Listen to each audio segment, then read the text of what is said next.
Всем привет, народ! Вы на канале Steinhaus, и это точилка Ruxin Pro с поворотным механизмом. Вот, сегодня я хочу заточить нож, попробовать заточить нож на точилке сразу после покупки, без всяких доработок и на стандартном комплекте брусков. Я покупал самый дешевый комплект брусков, самый минимальный комплект. Здесь вот таких 4 бруска: 120, 320, 600 и 1500 грит. Бруски не все нормально ровные, есть чуть-чуть кривоватые. Ну вот, если в середине прижать, есть просвет. Конечно, можно их выровнять с помощью наждачки, положить наждачку на ровную поверхность и сверху бруском вот так вот елозить по наждачке. Поверхность тогда выровняется. Но я хочу прям в таком виде, в котором точилка приходит, попробовать заточить нож. Вообще смотивировала меня на создание этого видео ситуация: купил у меня друг такую точилку, попробовал поточить, но вообще первый раз в жизни взялся за заточку ножа и сразу же бросил что-то, я не знаю, то ли не понял, то ли не знаю. Сразу скажу, что это видео подойдет только для тех людей, которые вообще первый раз в жизни взялись за заточку ножа, заказали себе точилку, достали из коробки и начали точить. Возможно, у них что-то не получится. Вот я хочу прям наглядно показать, какой результат получается после заточки точилкой с Алиэкспресса, без доработок и стандартным набором камней. Я покажу так, как я это делаю. Я не знаю, как правильно, как неправильно. Каждый точит, как ему нравится. Самое главное — получить результат. Результат я в конце покажу. Ну, значит, в обзоре этой точилки, кто еще не видел, кому интересно, ссылка будет на обзор в описании. Я показывал косяки этой точилки, что здесь люфтит вот этот шарнир. Шарнир я буду менять в следующем видео, тоже покажу, и буду дорабатывать этот шарнир. Вот, он сильно люфтит. Также в том обзоре я показывал, как меняется градус из-за люфта этого шарнира. Тоже можете посмотреть. Повторяться, думаю, нет смысла. Давайте переходить к заточке ножа. Я пытался найти у себя какой-то очень плохой нож с совсем убитой режущей кромкой, но не смог этого сделать. В общем-то, ножи у меня все более-менее нормальные. Нашел вот этот нож, он у меня валялся без дела. Я даже не помню, когда он покупался, где и зачем. Но здесь заточка такая, уже вся подвод зализанный, не ярко выраженный. Вот я решил на нем и показать. Так, давайте резанем бумажечку, чтобы было точно понятно, что он тупой. Вообще он не цепляет. Не цепляет. Ну, рвет, видите, вообще. То есть нигде, ни в начале, ни в конце он не врезается в бумагу, то есть совсем никак. Совсем все здесь зализано. Вот на его примере давайте посмотрим. Значит, первым делом, что нам нужно сделать, это ровно зажать нож. Лучше потратить время в самом начале, не спешить, зажать ровно, чтобы угол заточки, точнее угол, когда камень лежит на ноже, угол при перевороте ножа не менялся. Ну или менялся совсем незначительно. Конечно, погрешность будет. Режущую кромку стараться, я стараюсь лично, я не знаю, как, я делаю так, как показываю. Стараюсь параллельно вот этим губкам зажать. Ну, она, понятное дело, изогнутая, но максимально примерно параллельно вот этим губкам. Зажимаем нож. Сразу сильно зажимать не надо, чуть-чуть свободный ход подкручиваем и потом понемножечку каждый винтик зажимаем. Со всей дури тоже здесь не надо, он крепче держаться не будет. Во время заточки, если его вот так вот руками не вырывать оттуда, он никуда не денется. Поэтому со всей дури не надо. Опять же, повторяюсь, это видео для тех, кто вообще первый раз взялся за заточку ножа. Поэтому ничего здесь особо интересного не будет для тех, кто хоть как-то точит ножи и знаком с этим всем. Так, вроде бы мы зажали нож. Вставляем. Оденем камешек, чтобы продемонстрировать наглядно. Ставим, значит, камень. Ставим, значит, камень на нож и меряем градус. У меня есть вот такой угломер. Я буду с помощью него мерить. Но сразу скажу, что, естественно, у того, кто первый раз купил эту точилку, никакого угломера нет. Но есть у всех телефон. На телефоне есть множество программ угломеров, которые можно скачать, установить себе на телефон и с помощью телефона мерить. Запускается на телефоне программа. Берется телефон, прикладывается... Так, немножечко уберу, чтобы не мешалось. Вот к этому основанию прикладывается телефон ровно.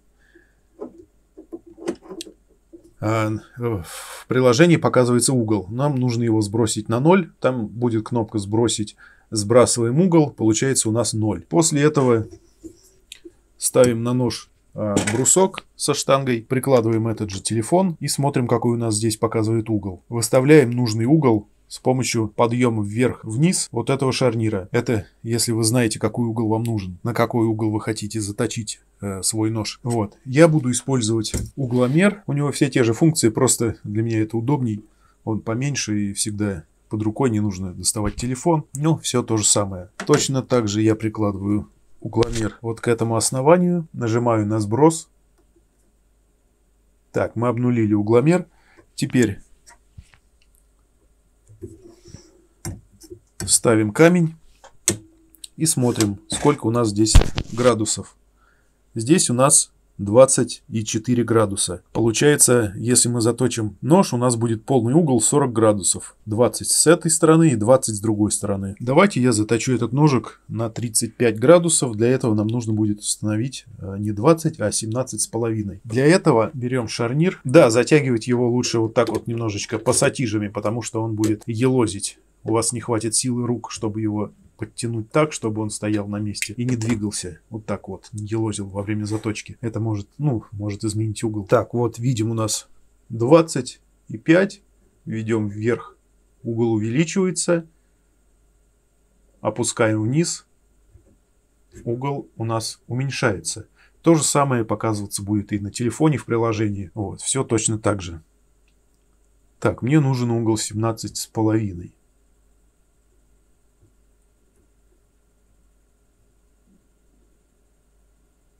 Понемножечку медленно опускаем.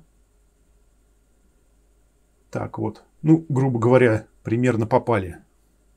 Я никогда не обращаю внимания на пару соток, точнее десяток. Особой разницы это заметно не будет. И всегда я подтягиваю вот так вот. Теперь он стоит надежно, никуда не денется.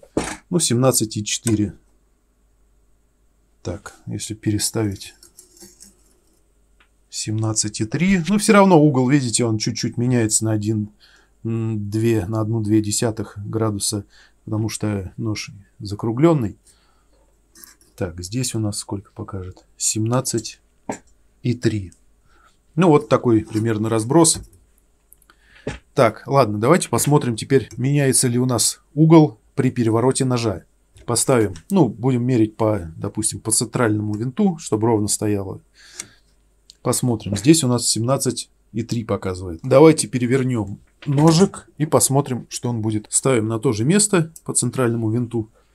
И смотрим. 17,8. На полградуса у нас разница. Ну, можно и оставить так особо. Я вот не заморачиваюсь, если честно. Можно немного попробовать перезажать нож.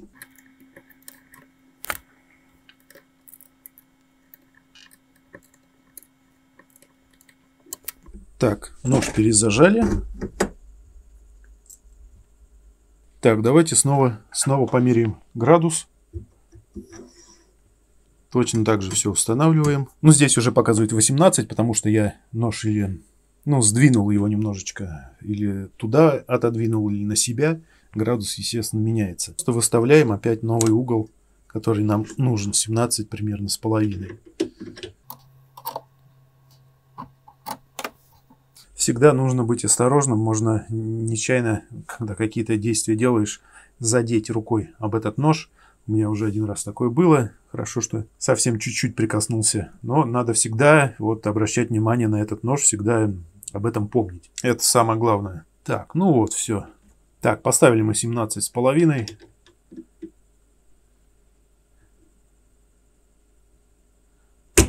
Фиксируем шарнир. 17,3. Ну пусть будет так. Переворачиваем нож. И смотрим, какой угол у нас теперь.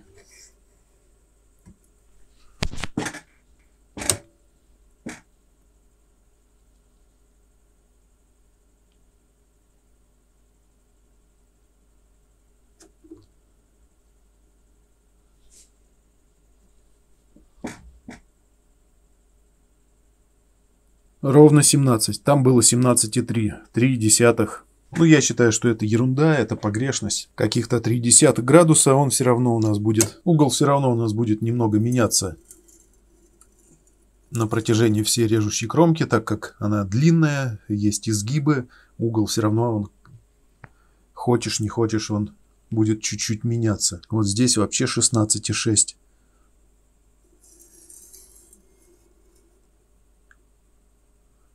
Здесь 17.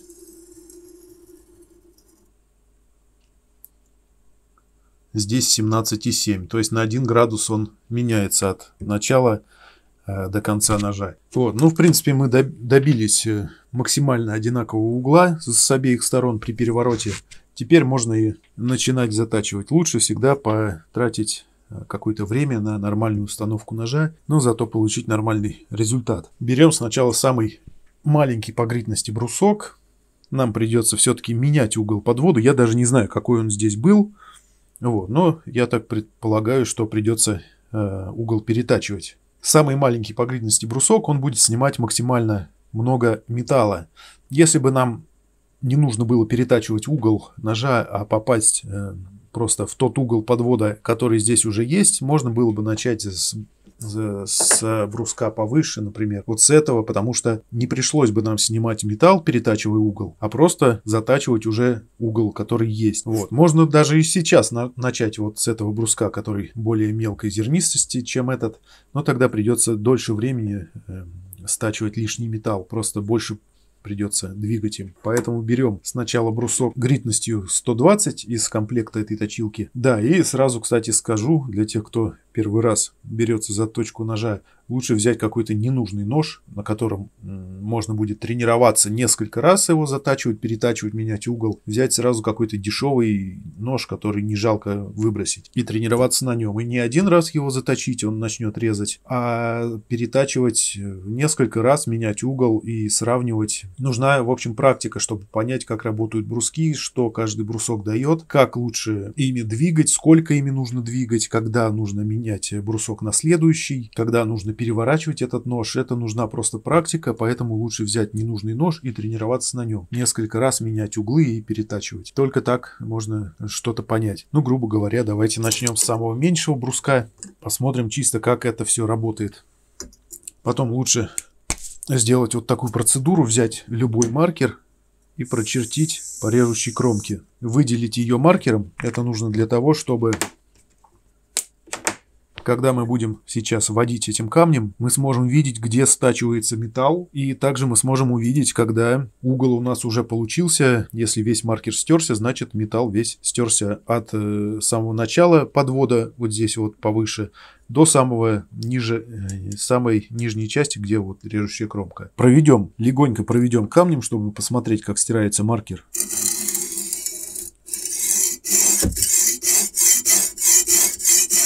Мы почти что попали в угол. Всего пару движений и маркер полностью стерт по всему подводу. Мы, можно сказать, почти попали в этот угол, который здесь и был. Чуть-чуть он поменяется, конечно. Вот. Маркер стерся полностью по всему подводу. Это как раз говорит о том, что мы попали в угол примерно, который здесь уже был. Поэтому можно было бы этот камень заменить сразу же на камень повыше. Металла стирать нам много не придется. Но давайте немножечко поработаем этим камнем и сразу перейдем к следующему.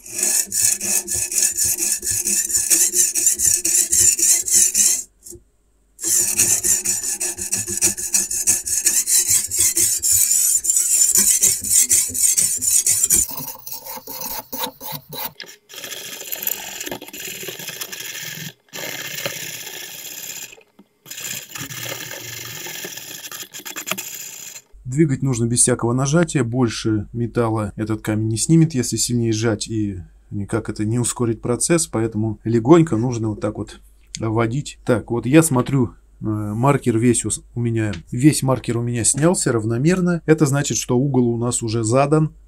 То есть вот этот скос у нас ровно по всей длине ножа получился.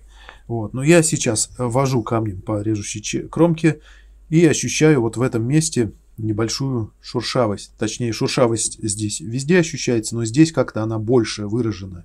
Это и слышно, и чувствуется по ощущениям рукой, что камень здесь более шершавое место. Вот. Это значит, что здесь я сейчас чуть подольше повожу камнем и будем переворачивать.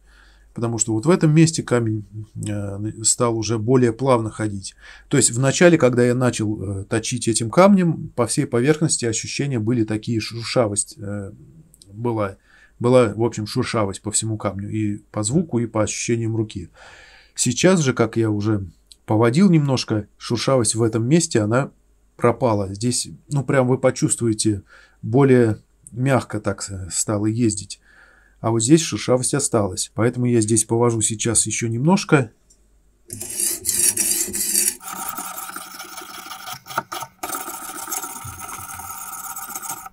Да, я, кстати, по-моему, не сказал, камешки нужно перед процессом замачивать в воде. Ну и желательно периодически вот так немножко чем-то протирать, потому что здесь грязь, съемный, снятый металл забивает поры камня. И вот так за ним лучше ухаживать. Также протирать сам нож от всякой грязи ненужной нам.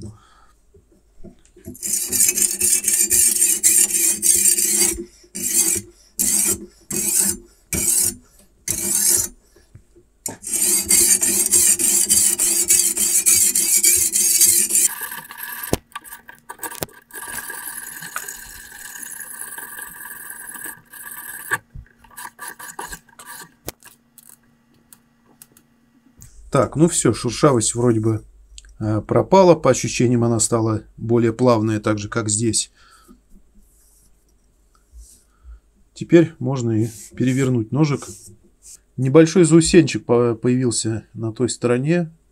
В процессе заточки на обратной стороне появляется обычно заусенец. И его нужно стачивать. Ну, как раз для этого и нужно переворачивать нож и его стачивать. Так несколько раз переворачиваешь. Он то на эту сторону, то на другую переходит. Так, с этой стороны давайте тоже мазанем маркером, чтобы... Ну, так проще контролировать процесс. Маркер легко стирается.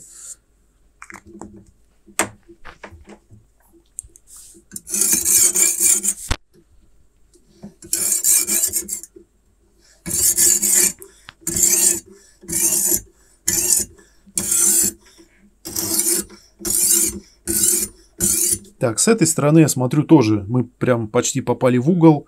Лишнего металла особо стирать не надо. Но на всякий случай сейчас немножечко, опять же, этим камешком поработаем и переходим.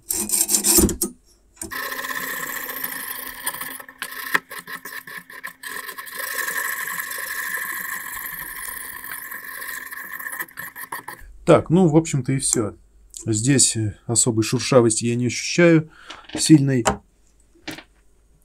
Тут сдирать металла нам много особо и не нужно.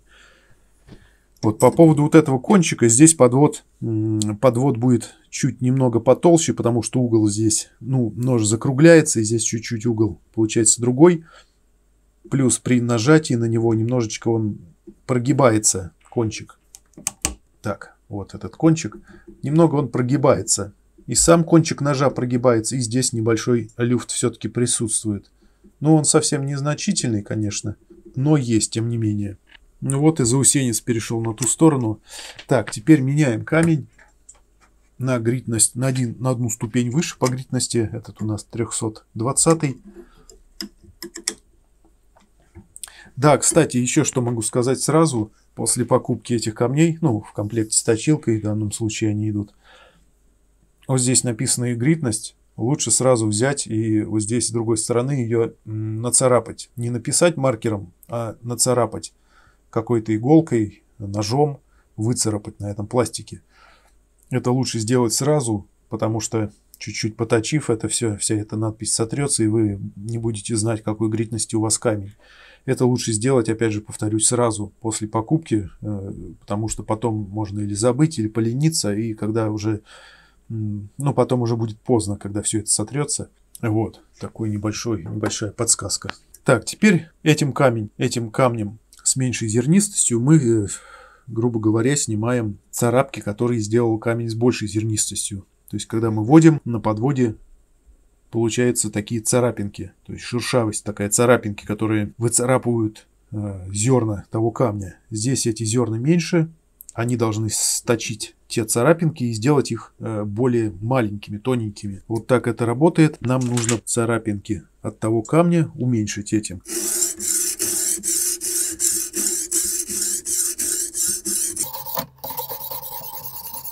Я обычно ориентируюсь также на ощущения, на звук. Ну и также я вижу, когда царапинки становятся другими, они становятся более маленькими. Но это заметно, это видно. Камера, конечно, у меня не такая, чтобы передать такую мелочь, но это будет видно. И по звуку точно так же, когда мы только начинаем камнем после предыдущего ездить по режущей кромке, звук один, и ощущения на руку передаются одни. Когда уже сточилось, то становятся такие, ну и звук, и ощущения более плавные, как будто отполировалась кромка. С каждым следующим камнем все ощущения такие же. Но также я и смотрю больше по виду, я вижу, что кромка начинает, становится все более и более ровная, блестящая. В конце она вообще будет блестящая. Вот по этим параметрам можно и ориентироваться, когда менять следующий камень или когда переворачивать нож. Ну, нож можно хоть крутить, хоть часто переворачивать, это даже будет лучше. Заусенец будет отваливаться быстрее.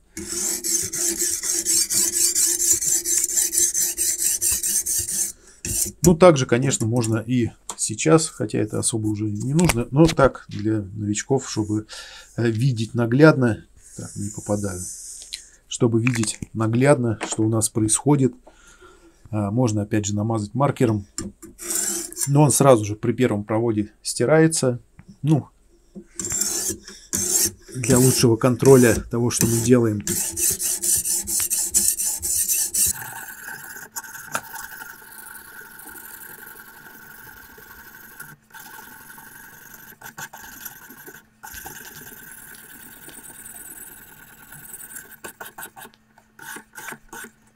Так, ну вот, похоже на то, что уже достаточно с этой стороны елозить этим камнем. В общем-то, можно на свет, смотреть на свет, как меняется шероховатость на режущей кромке. Можно провести, допустим, вот так вот и смотреть. Смотреть, видно все эти царапинки, что они стали намного мельче, чем от того камня. Для наглядности можете, опять же, для совсем новичков взять, чуть-чуть поцарапать камнем одним и рядом поцарапать камнем другим. И посмотреть, как отличаются царапинки. Вот, в принципе, это все становится хорошо видно. Вот, можно переворачивать нож. И также с другой стороны этим камнем проходиться.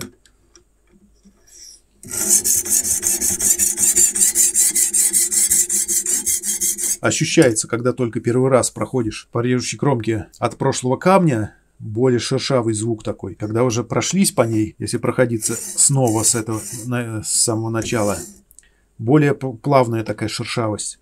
Это ощущается.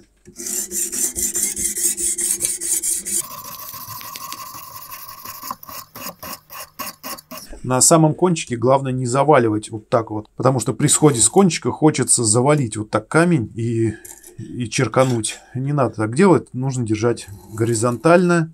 До половины камня с кончика сошла, и все, не скидывать ее, а то можно кончик немножечко его закруглить. Вот. Ну и смотреть, чтобы он не перегинался сильно, если нож пружинится.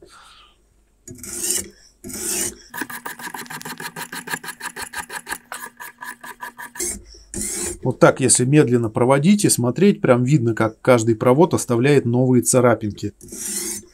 Можно вот так вот смотреть, как они выглядят после каждого камня. И как они равномерно по всему подводу царапаются.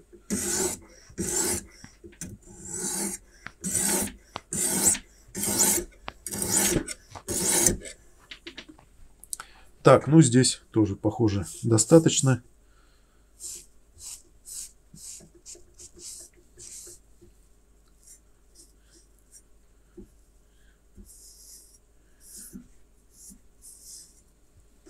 Не забываем все это протирать, потому что потом камень сильно загадится, будет сложнее его отмыть. Так, теперь Это был 320, теперь 600. Опять же я чувствую, как камень снимает прошлые царапки от того камня. Скажем так, назовем их царапками, потому что они более крупные, чем на этом камне. Более такая шероховатость в самом начале ощущается, как он снимает старые царапинки и оставляет свои более мелкие уже вместо тех. Так с каждым камнем царапинки все уменьшаются, уменьшаются, уменьшаются, и в конце уже они настолько маленькие, что поверхность начинает блестеть, их не видно уже глазом, и поверхность просто блестящая. Вот поэтому по очереди разными камнями с разной гридностью мы и проходим, чтобы так ступенчато, постепенно уменьшить царапки до блеска, пока уже царапки будут невидимы настолько, что уже будет блестеть все.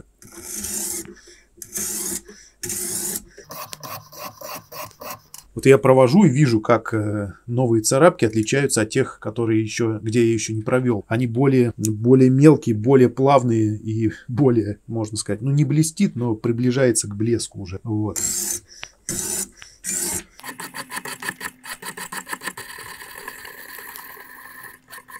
Это предпоследний камень, после него уже финишный камень пойдет.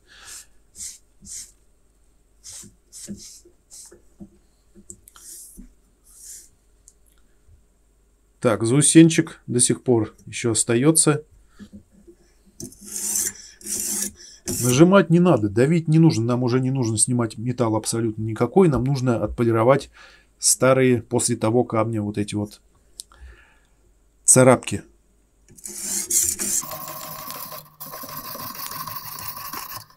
Ну, в общем-то и все, я думаю.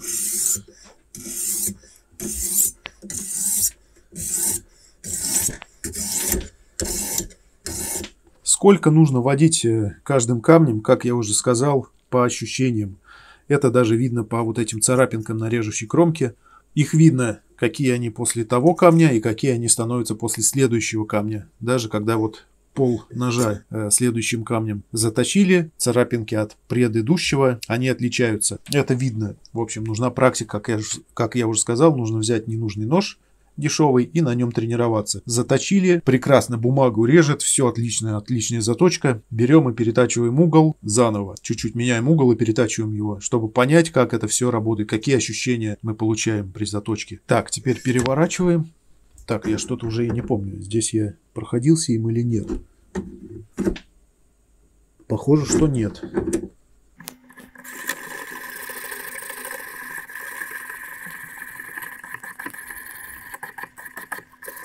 Без нажима, вводим без всякого нажима. Под весом бруска больше не нужно никакого нажима прилагать.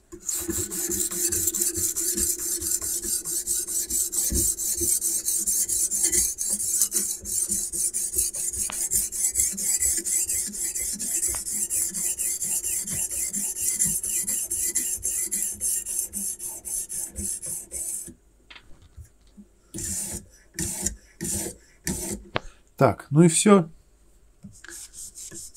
Грубо говоря, теперь переходим к финишу. Снимаем брусок, устанавливаем брусок уже последний на 1500 грит, он белого цвета. И это уже будет у нас финишный брусок. После него сейчас должно все начать блестеть.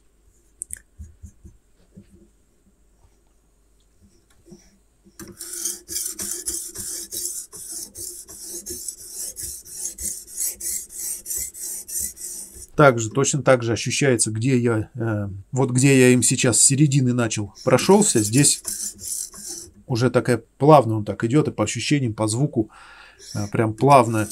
А впереди, когда я продвигаюсь вперед, ощущаю шершавость такую, ну, чуть большую шершавость, чем там, где я уже прошел. Ну, это нужно, как я сказал уже, тренироваться на практике, чтобы это понять, какие ощущения. Это очевидно, это любой почувствует.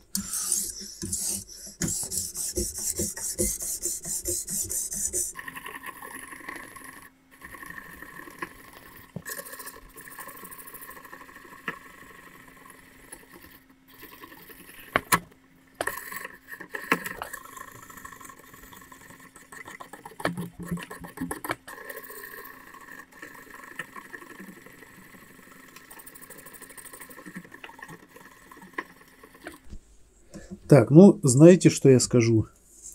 После этого бруска такого зеркального блеска я не наблюдаю. Такого зеркального блеска нет режущей кромки. Царапинки даже немного... Ну, это не царапинки, это матовость такая. Они настолько мелкие, что они не как царапинки, а как матовость такая. Но не блеск. Я думал... Я думал, что этот брусок уже будет полировать до блеска. Просто у меня...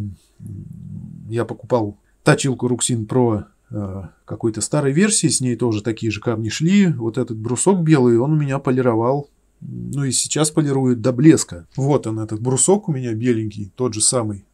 Я вот здесь. Здесь вот я даже выцарапал 1500. Как уже посоветовал сделать. Он у меня уже весь... грязный. Возможно, он у меня так полирует до блеска из-за того, что он весь уже у меня засалился, заполировался сам уже.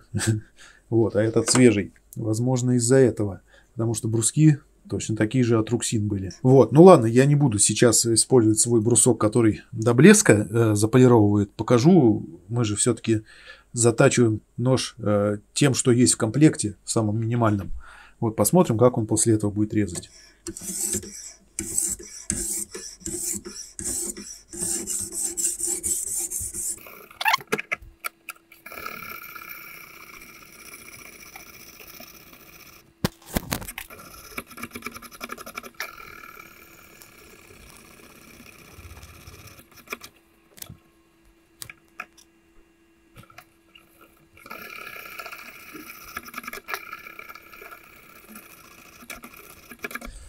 Но последним бруском я немного подольше поработаю. Все-таки вот уже такая полировка. Металл у нас, можно сказать, не снимается. Поэтому чуть получше заполируем это все дело. Насколько это возможно с этим бруском.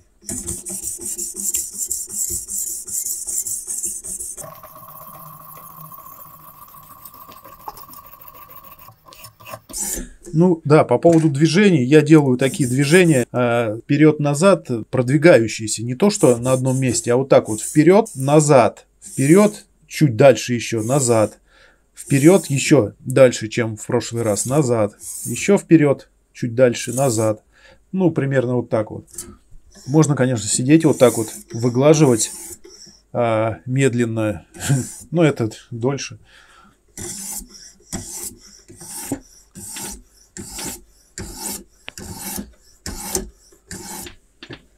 Нет, так можно, конечно, делать и наблюдать, какой эффект дает каждая проводка, как меняются вот эти вот шероховатости на режущей кромке. Так, заусенец. Я еще чувствую заусенец на другой стороне, поэтому нужно переворачивать до тех пор, пока он не исчезнет.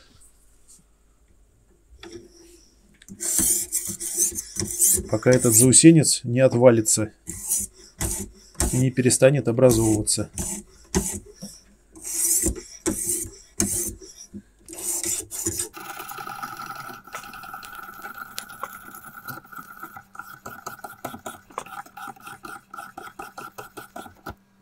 Чуть-чуть есть заусенец до сих пор.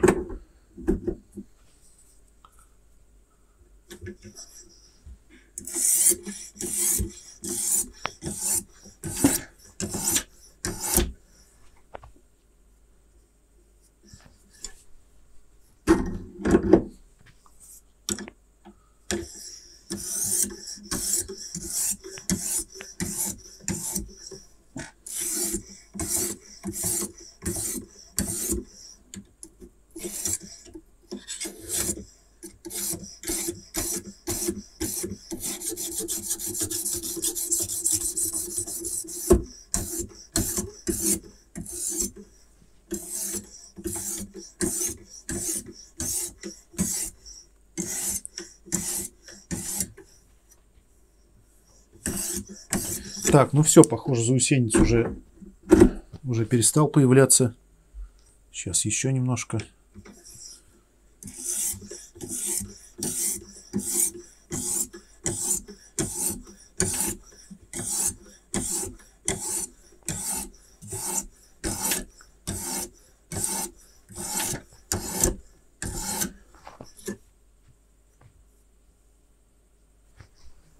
Так, ну похоже, что все.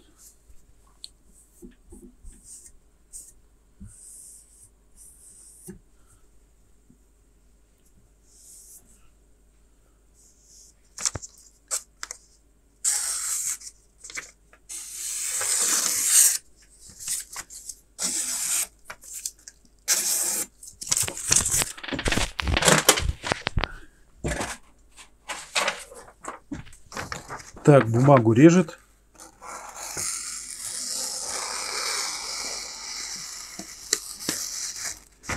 Так, возьмем газетку.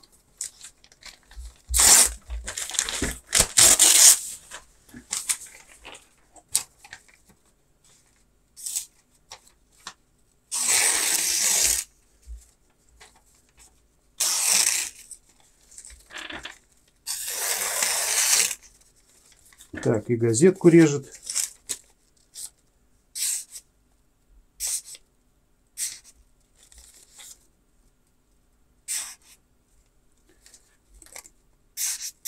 Так, ну вот так вот уже не врезается. Хотя нет, вот врезался. Видимо, угол нужен. Так, сейчас попробуем вот так вот.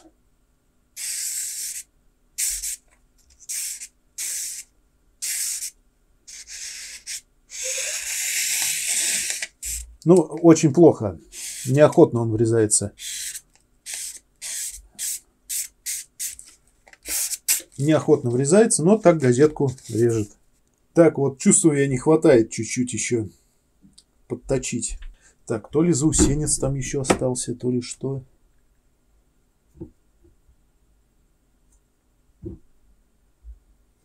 Да, это заусенец. Еще давайте. Заусенец все-таки есть немного.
Так, давайте теперь посмотрим.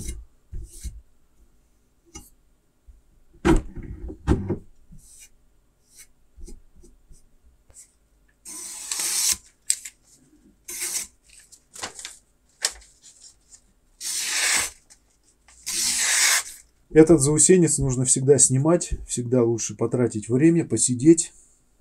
Ну, во-первых, это нужно понять, что образуется какой-то заусенец во время заточки, как его лучше снять. Вот так вот в конце я немножечко по одному разу с каждой стороны переворачивая попроводил, и заусенец этот отломился и все, и исчез. Заусенец, он просто вот одну сторону затачиваешь, и он загибается вот так вот, на другую сторону перегибается режущая кромка. Когда ты точишь с другой стороны, она перегибается на эту сторону. И потом в определенный момент она просто, ну, отламывается и исчезает. И режущая кромка становится острая, то есть без всяких загибов в одну или в другую сторону. Поэтому у нас до этого так плохо и резалась газетка. Теперь она вот замечательно режется, потому что заусенец исчез.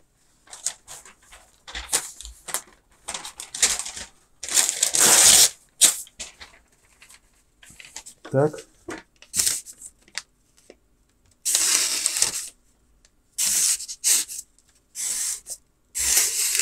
Так, ну и стало врезаться вот таким образом тоже у нас. Вот.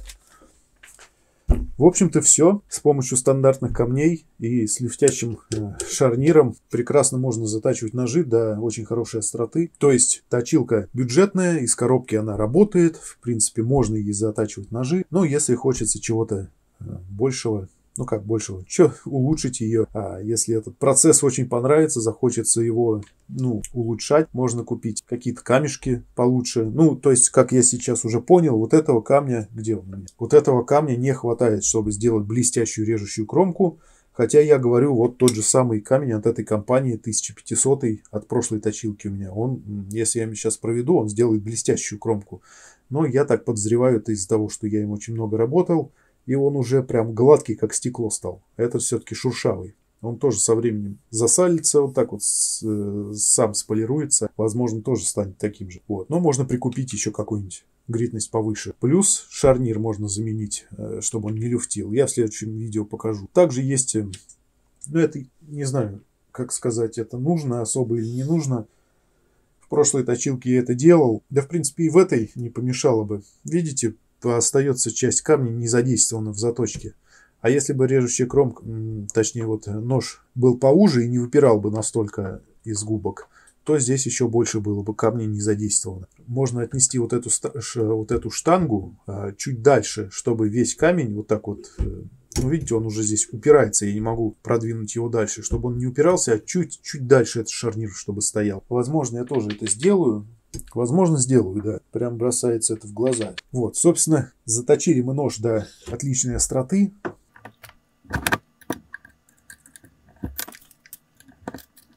Вот, поэтому даже минимальный комплект камней вполне можно использовать для заточки ножей.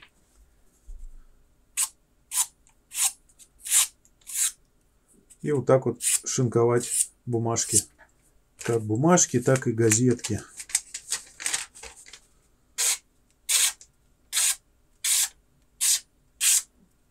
Прекрасная острота. Что еще нужно? В принципе, знаете, что я скажу? Этой остроты вполне достаточно для всего, для любых задач, для любого ножа. Все, что дальше, все, что лучше, вот этот блеск режущей кромки, это просто ради себя, ради красоты. Не знаю, там заточить какой-нибудь карманный нож, который ты с собой носишь, похвалиться перед кем-то, что у тебя очень все идеально, здесь ровно и блестяще. Острее он от этого особо не станет, но это уже чисто для себя, для удовольствия дальше идет. Так, в принципе, куда острее, чем вот это. Куда еще острее, для зачем? Зачем это нужно, для каких задач? Так, она уже мягкая, поэтому рвет. Вот. В принципе, точилка рабочая, прямо из коробки. Ну и по идее даже у новичка, у того, кто первый раз вообще берет в руки точилку и нож, все должно получиться. Вот, на этом, думаю, все, народ. Подписывайтесь на канал, ставьте лайки, пишите комментарии. Все это очень сильно поможет развитию канала, любая активность под этим видео. Всем спасибо за просмотр, оставайтесь на канале и все ссылки, как обычно, в описании под видео.